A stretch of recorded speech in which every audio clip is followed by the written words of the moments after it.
I spent 40 years working the dock, so when my daughter Sarah brought home a guy named River, I was ready to hate him. River was, well, different. He wore Birkenstocks, talked about mindfulness, and carried a reusable metal straw in his pocket. Seriously? To me, he was just another soft city kid. I gave him the silent treatment for months, just nods, grunts, the usual don't mess with me dad energy. I figured if I didn't acknowledge him, maybe he'd just drift away. Then, last 4th of July, the worst happened. Sarah and her mom headed to the store for more napkins, leaving me and River alone in the garage. The silence was heavy. I was elbow deep in the engine of my old '92 Ford, and I was losing. A bolt was rusted shut, and I'd already busted a knuckle trying to pry it loose. I was about 2 seconds away from throwing the wrench across the yard. Suddenly, I hear this quiet voice.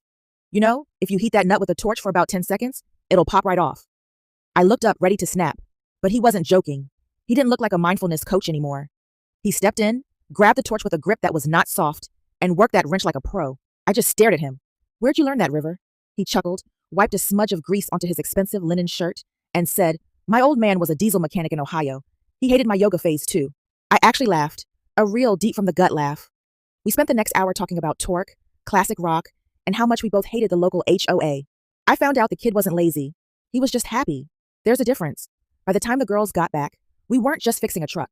We were halfway through a 6-pack of cheap beer, leaning over the hood and loudly debating which Van Halen singer was better. My wife stood in the driveway, looking at us like we'd grown second heads. River just winked at me and whispered, don't worry, Pete. Your secret's safe with me.